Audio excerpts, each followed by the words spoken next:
development to come in. I'm very excited for the new patch, and we'll obviously always already see it for a couple of the different regions so far. But again, coming now back into more centralized into our particular matchup, it is, of course, RA versus Team WE. And we got to talk about the most historic bot lane probably in the entire league in terms of today, because it is SMLZ versus iBoy. Two guys. SMLZ's in his 10th year. 10th year of League of Legends. He started on Vici in September 2012. He's now on Team WE in May 2022. Yeah, nearly a decade of play in the Chinese leagues, and it's going to be it's really interesting to see kind of the trajectory of both these guys. I think SMLZ started off incredibly well, kind of made his name for himself on teams like OMG in 2015, returning to them back in 2019 after having a stint on Rogue Warriors and Suning, but hasn't quite been able to find that old success that he found on 2015 in OMG, when OMG were hitting that main stage of going towards some of our international competitions. And speaking of a similar kind of story for iBoy, he was the face of EDG, and when he moved from Vici, very big talk in the community about, oh my god, like this is iBoy leaving Edward Gaming, moving across to a different squad, and people were kind of hyped to see what Vici Gaming could do, but unfortunately Vici just wasn't really the spot for him. Then Rare Adam kind of taking over the mantle of Vici. It just feels like we haven't got to see iBoy really go back to his full form that we'd previously seen. No, we have not. We'll see if he's able to get some form on this Zeri, though. Already we talked about how the bot lanes are going to be pivotal a little bit in terms of the historical setup. They have already got their champions locked in. The Zeri for iBoy, there's Kalista for SMLZ, and now Rare Adam. They're going to try and counteract this Lee Sin. So already we're starting to see these picks and bans thick and fast. Wow. The Jax blind, that is interesting. I'm really surprised to see the blind Jax, because especially with things like the Fiora still kind of open and up and available, or answers to it in the top lane, you should be okay. Here's BBU to go for an answer, but I'm curious to see what the plan is here on both sides, because with we're kind of seeing a deviation between what both squads want to do. Rare Adam are looking to go for a bit of late game scaling with the Jax. The Zeri as well going to be able to provide that in the later stages. I wouldn't be surprised to see them try and angle for something like a Corki as well if they want to go for this kind of poke style, but actually the Corki banned away by WE, so maybe we see something else if they want to try and fully utilize that poke. Whereas on the opposite side for WE, very much going in on the early to mid-game skirmishing, with Kalista spiking off of one item, same with this Lee Sin. Renata just kind of strong across the board. It doesn't matter too much what point of the game that is, so it feels like WE certainly going for these early game skirmishes and will need some sort of engage now to set themselves up to try and play through that strength. Right now, WE saying, look, we got the Renata, we have the very powerful anti-dive bot lane available to us that has got some serious kill potential, but we got to start banning away things that can deal with it. The Rakan, the Yuumi, things that combo very, very well with something like a Zeri all being taken off the board. And Rare Adam, they're not focusing the top lane at the moment. They're taking away the Silas. They're trying to say, look, we just don't want you to have access to a multitude of different things that we maybe want to have ourselves. Yeah, I think what they're saying is, look, chances are WE are going to go for some sort of blind pick here in the mid lane, and then they'll go for the top lane pick here and then keep their blind pick for final rotation. So Rare Adam, at least looking from it, are trying to set themselves up for some kind of easy blind pick in the mid lane. But, you know, Silas gone, Azir gone, Ari, Corki as well.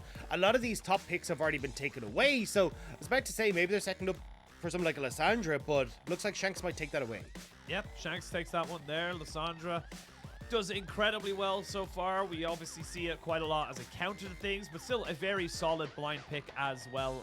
As Rare Adam now got to figure out where they want to go and what they want to combo with this Zeri. I'm curious as well to see what BBU on the top side, what he's able to take into Cube, because Cube on this Jax has, again, kind of just put down the gauntlet and said, I'm going to blind this. I don't believe there's anything that you can bring out that I'm not going to be able to deal with. Yeah, I'm kind of surprised, to be honest, that they are going so heavily in towards the Jax pick, just randomly going for it, because oftentimes it seems to come out more as a counter pick into towards things like that Camille in the top side, where you can have a reasonably good time. But yeah, I mean, it means that you are kind of all in on this side lane play with Rare Adam, right? You've got the TF here, you got the Jax, going to be able to play up towards Cube in the early stages, and then you've still got reasonably good wave clear with the Zeri and the ability to play pick comp as well with this Nautilus now locked in with the TF as well. So I think you've got options here as Rare Adam to try and play the map a lot stronger than WE realistically can right now. Well, Nautilus locked and loaded, so that's going to be some decent engage to follow up with the Viego if Rare Adam do find themselves in a bit of a pick competition. The single target CC available to them right now is kind of absurd as WE. Maybe they're going towards that flop. They're going to get themselves the Sejuani into the Jax, so they're kind of just looking to nullify that top side rather than actually attack it. I think the problem for WE is that they needed another engage tool. Like, yes, the Lissandra can provide some of this, but against something like a Twisted Face where he's able to find these quick picks, having more CC is actually going to be pretty crucial to WE to make sure they can very quickly pick off Rare Adam, because you're heavily in on the early stage of this game for WE. If the scaling on Rare Adam comes through with the Zeri, Viego, Jax, like, game's done. So for WE, having multiple ways to start fights, I think is a good call. But now Beishang needs to make sure that he is actually getting this game rolling, especially on this bottom side of the map. Otherwise, you just run the risk of hitting a mid-game where this TF is roaming everywhere, the Jax is taking over on the top side, and there's very little that you can do. Yeah, I think that's going to be a bit of a snowball that you can't really deal with right now if you're going to be on the side of WE. You need to make sure you're mitigating that, and like you said, having that extra little bit of engage. And honestly, it's kind of like a primary engage, to be perfectly honest, because if yes, the Lissandra can go in from a flank, but if that doesn't work, you need something to be able to follow up with. You need something to be able to pick out the Zeri, pick out something like the Twisted Fate, or maybe obviously even the Jax, and just delete them from the map. And like you mentioned, the longer this game goes on, the harder it will become for the side of Team WE. For Rare Adam, they're kind of sitting pretty. Honestly, I really like the fact that Strive's going for this Twisted Fate pick, saying to himself, look, I don't really care what my lane's going to be like. I'm here to try and make sure that Cube and iBoy get themselves a good laning phase. I think Strive is becoming better and better at that as well. Like, if you look back to last split, he wasn't particularly good at getting out his lanes and, like, interacting on the map. But his roams have actually been pretty crucial to Rare Adam's success, particularly down towards this bottom side of the map, where oftentimes he will be seen working with Leon to try and get some plays, or even in lieu of Leon, who may not always be the most active in the early stages. So I certainly like that Strive is going for this. I'm going to be curious to see now how much control he can try and operate with, since you can now play to both side lanes pretty easily. Well, we're going to jump onto the Rift. It is going to be game one of this best of three. Both teams very much desperate for a win in this particular one. WE even more so. You do not want to be going 0-5. Well, I suppose you could be like FBX and end up bouncing back and beating JDG. So it all depends on your perspective, I suppose. But before we jump into it, I do have a little question. It's been curious. So you're a very traveled man between the leagues. You know, you've done LEC most recently in LPL. I wanted to know, what's the biggest difference you've noticed between casting the LEC and the LPL gameplay wise? Obviously, one's in a studio and one's beside your bed, so that's a big difference. Yeah, I think, besides that, I get access to cups of tea on demand, you know, but I your think mapping's very good. From a gameplay perspective, it's the fact that LEC isn't willing to continue to go for dives. We saw that in the LPL, even with the durability patch coming in and terror damage ramping up, that LPL was still like, oh no, we will still go for these. And then there was a very big divide between teams that were successful in dives and teams that weren't. Whereas it felt like in LEC, everyone just kind of went, oh, okay, yeah, well, late game scaling is here. So we are just not going to touch Nautilus. We're not going to go towards any sort of engaged champions. We're just going to go full enchanters like Yumi's pick or ban. We're going to go for things that can have like super late game scaling with like Orin in team fights and, you know, Yone and this kind of stuff that can all go to late game. And I think the thing that we're seeing in the LPL is that we're still willing to play for a lot of these mid-game compositions, like what we're kind of seeing with WE here, because there are still ways to snowball this game effectively through Rift Heralds early, through the ability to stack dragons. And I think teams in LEC just aren't as willing to go for those faster pace games, which means that by default, you kind of end up in this scenario where you have a slower meta and later picks come through. It's almost like a...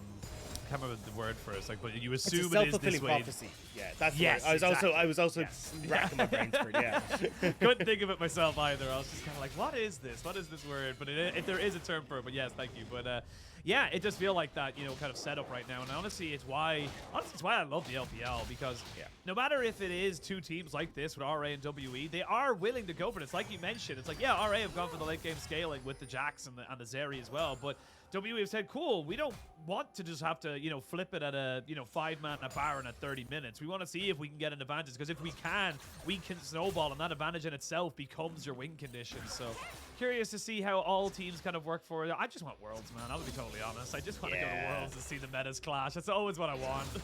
I'm so excited for it. Like, it's actually going to be sick, especially you see how close the top teams were. Like, with G2 being able to take down LCK's top and beating RNG. They made RNG obviously taking the whole thing. It feels like when you get more teams in, it's only going to look better as Beishang will move down here. But yeah, very difficult for him to be able to kind of go for it, but I agree. I think it's just when you get the best of the best, it's just always a good time. yeah, just on the gank there for Beishang, I like that he's going for this aggressive play on bot side, but I always get a bit nervous whenever I see Beishang making plays now. Because look, I think Beishang has been a fantastic jungler, and he's had great splits when we look at him on WE, but most recently in their series, it kind of feels like a lot of the plays he goes for ends up hurting WE more than actually helping them, where I've seen Terror Dives go completely astray. It kind of feels like you're looking at them going, stop hitting yourself. So I'm glad that he did follow up on the Q there, because I have been getting a little nervous now when I see WE going for early plays. Yeah, it hasn't been the most fruitful of endeavors, shall we say, for Team WE, but again, good to see them trying to at least see if something could happen. We'll say BuBu is taking a hell of a lot of punishment in this top side. You can see he's using that Q just for disengage, a W just to try and farm, and it's very much becoming a thing where with the Grasp of the Undying, Cube is having an honestly free time. And again, this is a Sejuani into the Jax, and you got to be so careful here if you're BuBu. Cube is completely out of mana though, so he will not be able to go and look for the kill underneath the tower. We'll just look for the reset. WE trying to stack the dragons though, and Rare Adam have a lot of movement here for us.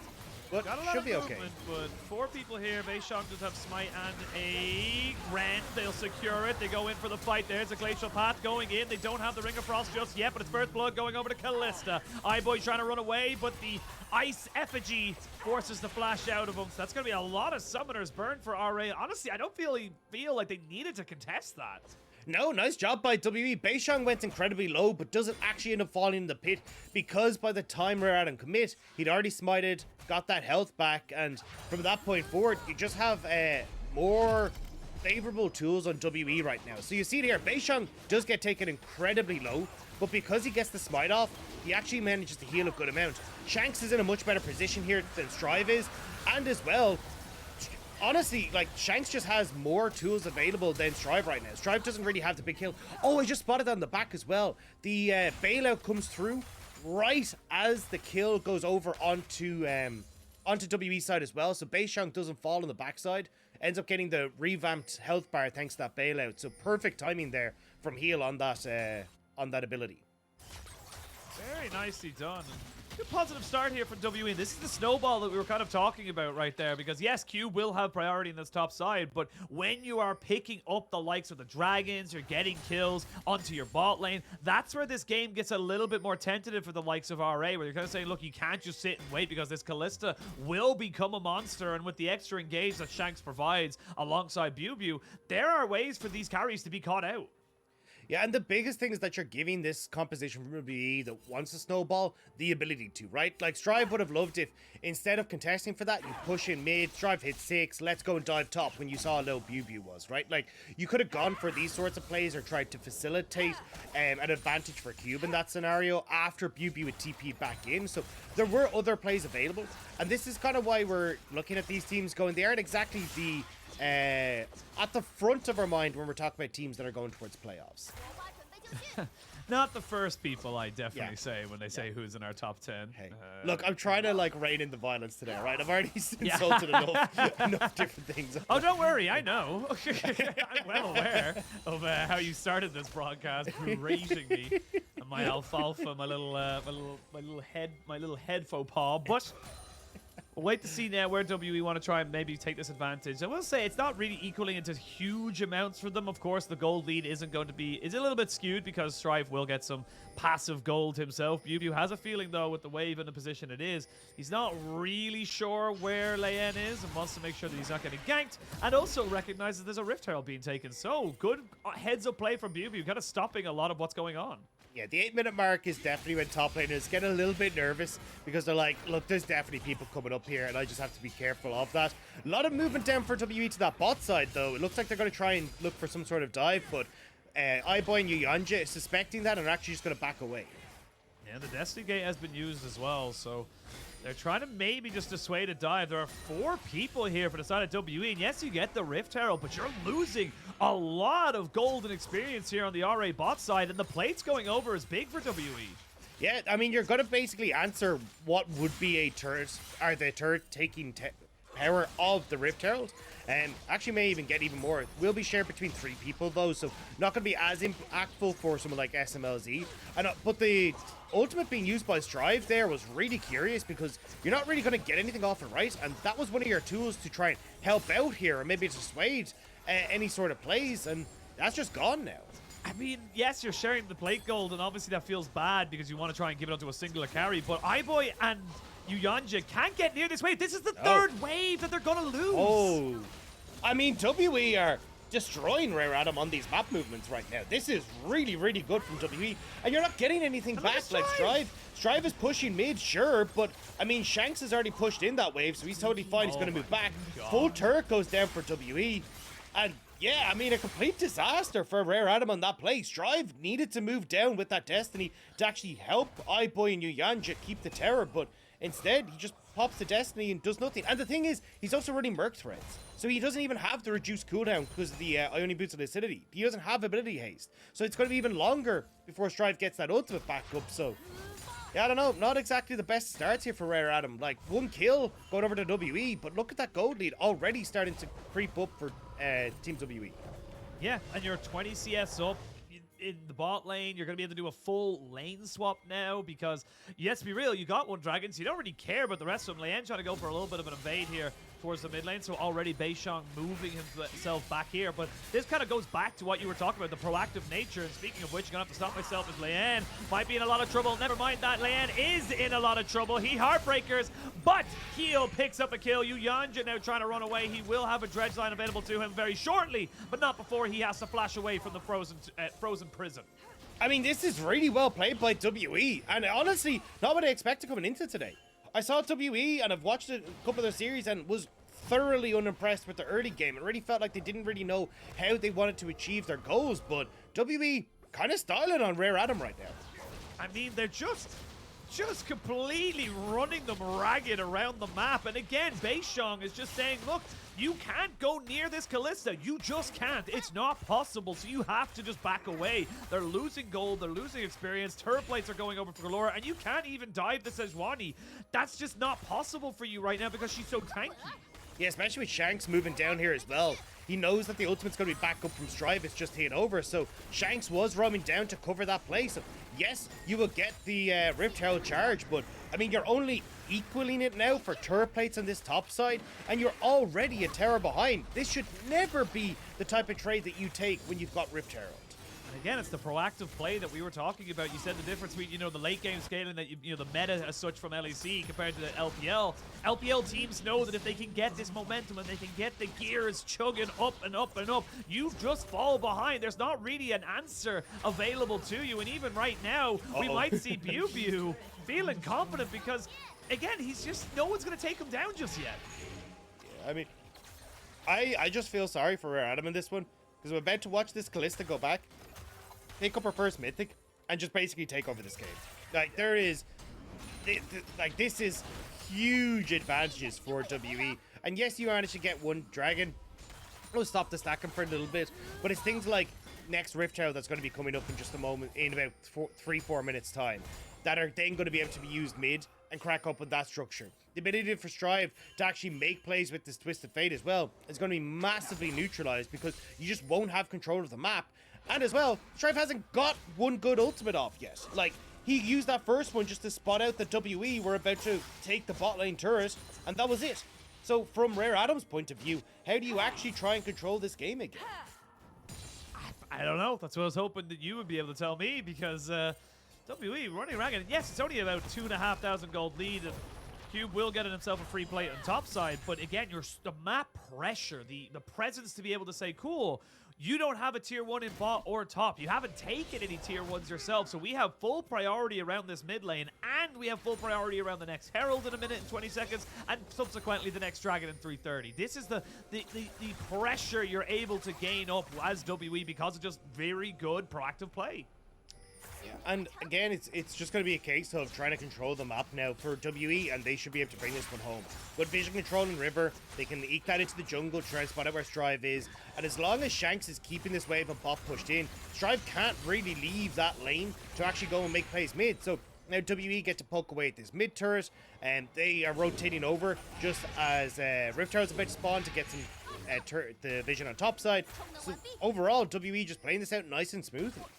Yeah, really is. And I know we mentioned that, yes, SMLZ was sharing plates with the likes of Heel and, of course, Beishong, but he's been involved in 11 turret plates being taken, so he's been doing exceptionally well for himself. And, of course, the local gold coming in from the turret being taken down as well. Level 11 has been just hit by Strive there, so having an extra little bit of cooldown on his ultimate definitely welcomed, but he hasn't really, as you mentioned, done a lot with it. So with the Rift Herald spawning in 15 seconds, WE, they're weighing up their options. RA, though, they're starting to get a bit antsy. You can see now with a couple of mythics being picked up for themselves, they're feeling confident. Leyendo's been caught out, and he might be forced to use his ultimate to get away from the hostile takeover, and that's just, again, more resources being used defensively by RA. Yeah, now you get the pressure that you wanted in this mid lane, and because turret plates are now down, it means that if you can get the Rift Herald coming through here for WE, they can actually make some advances in this mid, but TP boss, I mean, Shanks will be able to just walk away from this. I really don't think you needed to invest the TP there. I mean, Rare Adam could have just moved down with the extra like jungler that Leon, as you can see, has. Yeah, he tried. You can see a Cube is getting frustrated right now. RA are kind of recognizing that they're very much behind the curve. Yes, they've got themselves a tower, but they wasted a TP. They weren't quite able to get any kill off it. That's going to be the Rift Herald secured. And this is where the game needs to be a little bit more, I say, fluid from WE. You have advantages. Now how do you use them? I mean, at least for WE, I think they're doing all the right things. Having that deep vision control means that Strive is not going to be able to try and TP on them randomly. Cube decided that that bot tower really needed to die, so he has no teleport to try and get involved. And now you just move mid. I mean, you can see Callista's going to reset, but she resets, you go mid, you use Rift Herald, you have advantages then after you push in your side lanes, so it's not like Rare Adam can kind of defend this turret off of the play. And then you've now got all three outer turrets down. The entirety of Rare Adam are kind of stuck in towards their own side of the map, and you just never really get to contest these objectives, even with the dragon come up in 45 seconds. I mean, Strive is pushed in top, sure, but you've still got BuBu who can collect that TP down, and you still got WE in a really good spot. Very good spot right now. Shanks thinking about maybe going for something here. They do have a TP available onto BuBu if they decide to fully commit, but the Ward will catch out all of the information and they'll be able to back themselves away. 25 seconds till the next dragon spawns. Neither team really hunting for that soul point win condition as of yet, but a nice second one would definitely do you nicely, especially at Mountain Soul. Having that extra little bit of shielding for Azeri or against Azeri can do very, very nicely as WE. They're just seeing what their options are, and Cube has to be very respectful. You can see he can't just walk up to this because he doesn't know where Beishong is. Oh, this is actually really interesting. I thought that WE would use this Rift Tower to try and crack up a mid, so it's easier to get vision control and like keep Rare Adam back, but actually going to use it on the bottom side, which means, oh wait, the interrupt came through on top side. BuBu stopped it. Yes, yeah, so BuBu got the stop on the TP, and now you're going to get a second charge here onto the bot lane inhibitor turret, and no one's coming. This tower will go down unless Rare Adam respond as they're starting to move down. But you don't really have to wait for WE to take advantage of Rare Adam leaving mid to try and take this mid turret either. So WE, I like the idea of trying to use the bot lane pressure to draw Rare Adam away from the tower, but unfortunately the wave stage wasn't quite there. It still means WE can back away and get Dragon, but that mid lane turret will live for another day. It will live for another day. Not for much longer, though. You got to imagine. You can see how far they are pushed up. Leyendo and Strive thinking about maybe getting BuBu back for his position in the top side. And he's going to see an ultimate used. He's going to be able to slow down Strife, who's got a gold card locked and loaded. He actually flashes forward because they really want to try and take him out. Again, it's a Sejuani. He's very tanky, but he will eventually fall down. That will be the first kill of the game going over to Rare Adam as Leyen finally picks that one up. Shanks is in position, but Shanks has been spotted by a ward. Yeah, it doesn't matter. I mean, you commit 2 on top side for Rare Adam. Boy will have to hop away, and this mid lane tower goes down. And for WE, you like that trade. I mean, a tower for a kill is going to be far more valuable. And again, it's about trying to control Rare Adam's access to the map and continue this snowball. And honestly, I was kind of surprised to see that WWE were going to go for this mid-game composition because I didn't think they'd be able to snowball this effectively, but their control on the map right now is spectacular. Even if the gold isn't massively far ahead, the fact that you're now coming in off of a lot of their big item spikes means that compositionally they are in a fantastic spot to now step this up even another notch. But yeah, just unfortunate for BuBu. I mean, the fact that you commit 2 members from Rare Adam up here is actually kind of surprising, so I don't really blame BuBu for getting caught, and the fact that he does actually means that he ends up winning the other part of the map for WWE. Yeah, heel died. Sorry, just it saw in the corner of my eye, the heel died, and that's a bit unfortunate there. Feels like he probably just got caught out by an Nautilus hook, didn't even flash away, so now Beishong forced off his own camps as the top side is basically owned by RA. It's the top laners who are actually in the bot lane, BuBu and Cube, trying to just push themselves back forward and keep that bot lane going in whichever favor they can possibly find. As we have a look at the little picture-in-picture replay, and yep, the splash is over. Nothing you can do there as Renata. Yeah, I feel like the problem for Heel is that he's trying to be, you know, he's responding to the problem, right? Because when you heal someone, the damage has already been done, right? But what you need to do is prevent that damage from coming through in the first place, because then you never have to heal them, right? Yeah. So I feel like he needs to be more. Now I think he's making improvements because he was re-healed, right? Which means he's had to heal the bloody lad twice now already to have the re-heal. So he is making improvements that he's gone to heal, but I think he really needs to become like shield or armor or like something along these lines, and then maybe he won't have to heal it. There you go. Yeah. It's not even like, I think the reason why he also died there was because it's not I heal, it's we heal. So he has to be with his team. So, you know, it's little things like that you just kind of have to keep your eye on as it's all right, heal. We'll get there. Eventually we'll get the right name change as we bring ourselves back down to reality. As only about a 500 gold lead here for WE. We actually have 2.5 items here for the Kalista. SMLZ already got the Gwinzus, and they've actually caught out iBoy. Not going to let him near the wall. Never mind. Gets himself there and gets himself away. They do burn the cleanse, though. That's a good summoner to have with 2 minutes left until the dragon spawns. Yeah, and WE now just trying to make sure they can get positioning here on top side. They are looking at Baron, but honestly, their composition isn't great at taking Baron. I'm sure you've got Kalista, but Lissandra's damage is pretty negligible, so I don't see them trying to rush this anytime soon, which is why you're seeing Rare Adam pretty much okay with just absorbing the waves as they crash in, seeing if they can use Cube on a side lane, because Cube, because he had that early advantage, actually will do well in the 1v1 against BuBu, and maybe that's the one-win condition you have. Oh, insta-cleanse there from SMLZ, and we're already going to see the Fates call to try and help out Heal as they end up getting a TP out here. Destiny Gate on the backside of this one here. Strive needs to be a little bit careful. There's a great disengaging ultimate, though. The hostile takeover means that Strive is nowhere near this fight. It's a 5v4 already to try and keep iBoy safe, but he gets jumped on without a cleanse. He has to flash, but he's getting slowed down and pushed back. Eventually goes down to the Rend as Cube flashes away. Leyen has to use his ultimate defensively as the Ring of Frost just tries to keep everyone going. There's just so much CC on this WE team as they keep pushing and finding people. Eventually Strive joins the fight, but it's only to die, and that could be the Baron. I mean, you've got the 2 carries on Rare Adam dead. Cube is the only one who actually has any real damage right now, and WE, they're full damage, or they're fully stocked, so moving over towards the Baron. 30 seconds until the next dragon means that it probably will be Rare Adam who get this, but I mean, you're going to be very happy taking this Baron now as Rare Adam. This is a good game from WE. It's been slow for sure, but it's been absolutely positive for them. Yes, there's been 1 or 2 little moments, but again, not exactly super egregious mistakes, just RA being proactive. And this is the start of this fight where they throw everything to try and catch someone out. But look at the Destiny Gate. How are you supposed to join this fight? Yeah, I mean, it was incredibly deep, but wasn't expecting the ward there. So when Strive TP's in, BuBu's literally on his way, so Strive knows they can all just turn him, so he has to go and take the big wraparound. But even then, like, as he said, Rare Adam want to scale into this game, and they don't have a superior team fighting comp regardless because you're running the Twisted Fate. Oh, here we go. We're going to see a full engage. It's going to be the Dragon secured by RA, but with the Baron there and the extra little bit of stats it provides, the handshake is good to catch out Yuyanja and Strive. But they are turning this one around because iBoy's kind of having a bit of a free time right now. They will trade back the junglers. It's a 1-for-1 trade. It's another gold card. Is going to be locked in. There's the hostile takeover finally coming into play as Cube on this backside get the 3-man counter-strike. They'll take him down, but the Kalista has to follow a Destiny Gate to try and stop Shanks from walking away as iBoy just burns down Heal. He will get a bailout, but it's not going to mean much at the end of it all. And I don't know what just happened, but WE kind of threw it away.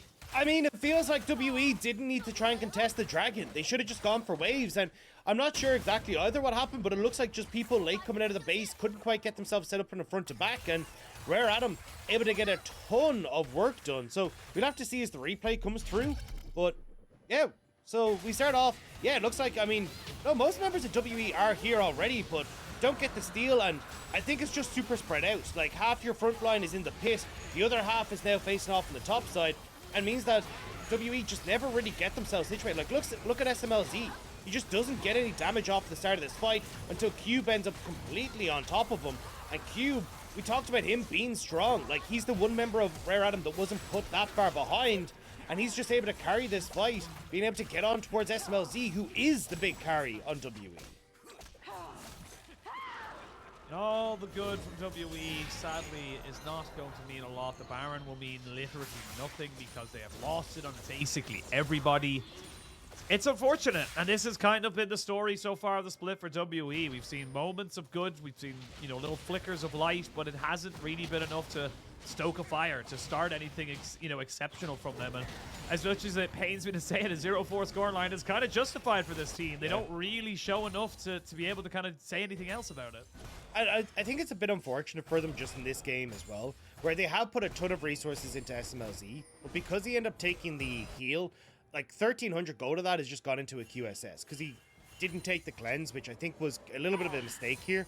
And it means that you're just kind of putting a lot of that gold into, oh, well, a stat that I will eventually get use out of, but I could have actually just taken a summoner spell to keep that gold towards picking up this Ruinance nice and early. So he's hitting on to multiple people rather than just the one person throughout these fights. And same when you look across at Cube. Cube has just been able to put his gold into, well, anti-SMLZ stats. He knows exactly that the Callista is the one that's going to carry these fights. I mean, Shanks isn't really, Base Shang isn't either, so going for the early Frozen Heart means that when he gets on towards SMLZ, he's slowing the attack speed, but that automatically slows her ability to get away from Cube as well. It's such a smart pickup from the Rare Adam top lane.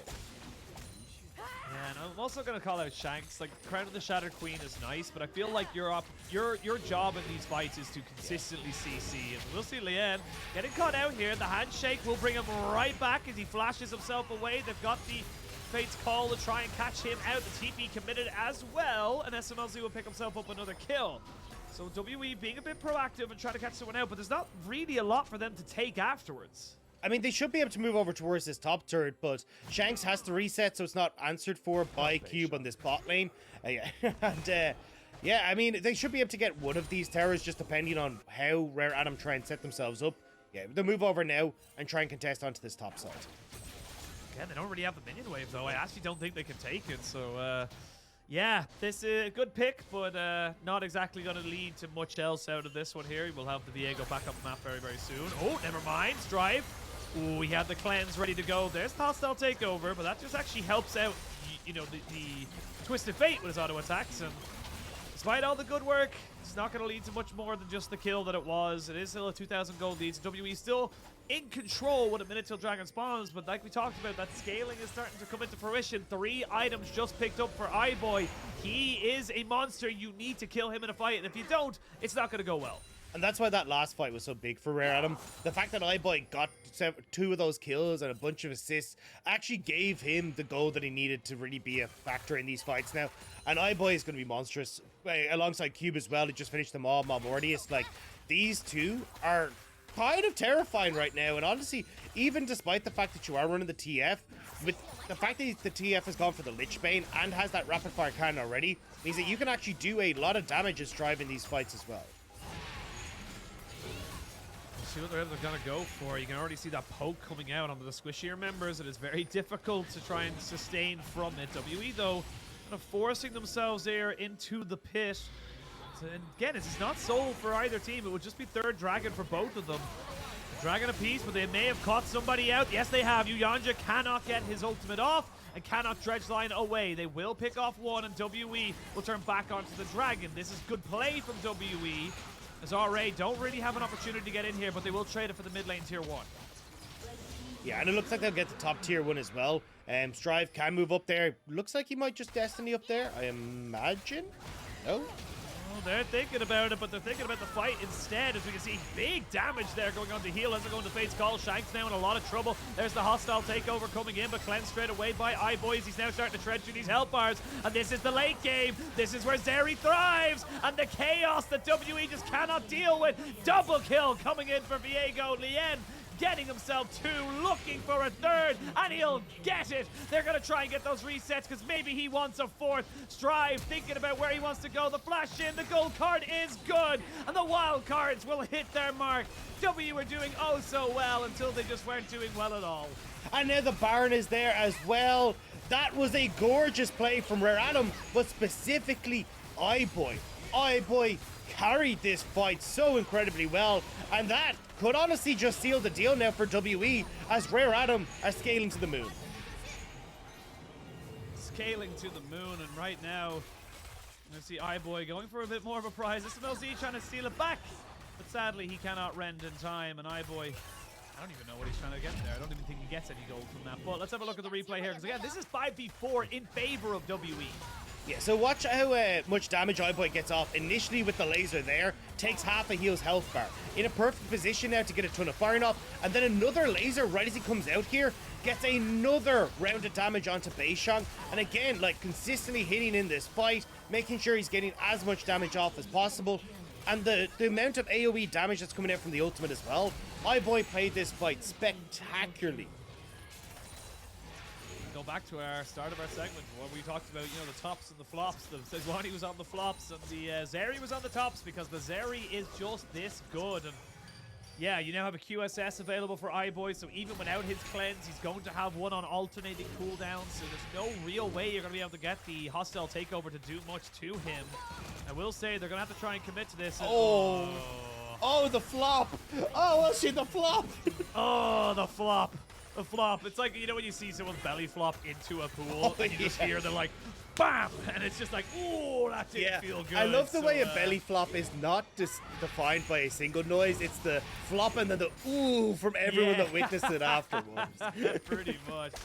Destiny Gate comes out from Strive just to get himself in position to help out with this wave push. But yeah, this game, yeah, again, it's WE were proactive, but they let it go a little bit too long.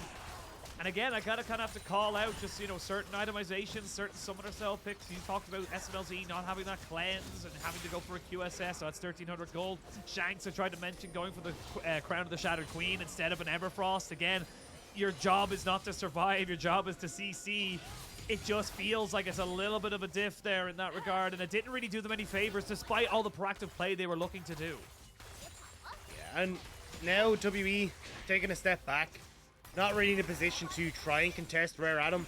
Baron is going to keep chipping away at these turrets. And honestly, I think the only thing I could say for Rare Adam is you could actually leave Strive in this bot side to try and threaten another lane here, because Strive does have the opportunity to move across. But it looks like they're just going to try and play him off of the 2-lane states instead of trying to spread themselves too thin around the map. And maybe look at WE finding that quick engage where they can get on to someone like I. Well, WE, if they can get Soul, definitely not a perfect win condition, but it is definitely a stat that will help you out a lot, especially something like a Sejuani will benefit greatly from those to try and maybe just frontline a bit longer than you anticipate. But yeah, we're starting to see a death cap now coming out for Strive on this Twisted Fate. We normally say how Strive, or specifically Twisted Fate, doesn't have a lot of AP damage. This Twisted Fate does. He is not just a stun bot, he is going to do significant damage regardless of who he hits. Yeah, and this build, specifically with the Lich Bane as well, is going to do a ton of hurt. So single target damage, pretty sky high to be honest. If Strive can find the right target. Once it's not Bubu, you should be pretty much able to half, if not slightly more health someone off of a full combo. Yeah, it's going to be tough here for WE. RA already set up around this dragon. And remember, the gold card is on a rapid fire cannon. So it's going to have that little bit of extra range. They're going to throw out the ultimate and misses again. Not exactly ideal here for WE. You've already lost one of those big lockdown tools. And iBoy's got 2 cleanses effectively. He's got QSS and the Summoner Cleanse. As we can see, Cube, he's unafraid because he knows he's got the backup of his team. They're going to commit to it right now, and there's just nothing you can do. The hostile takeover comes out, but it's not going to do anything at all. Shanks trying to back away, but he gets jumped on straight off the bat. iBoy still hasn't even popped his ult. That's how ridiculously far ahead he is in this fight. He does not care. Double kill for Strive, triple kill for Strive. And this game is all but done. WE, I appreciate the effort, but at the end of it all, you just couldn't stick the landing. Look, this game is all done. Rare Adam gonna go collect that wave from the top side. You got the push in mid. I mean, you've got 35-second death timers coming through on several members in WE. They just get to push in for the end here. They got the minion lines. Yep, 2 inhibitors down. Death timer still at the 20-second mark. And that's going to be RA going 1-0 up against WE. And it's comp that scales. At 34 minutes, you're going to win the game. I mean, it was a nice attempt from WE, but unfortunately when we got to the mid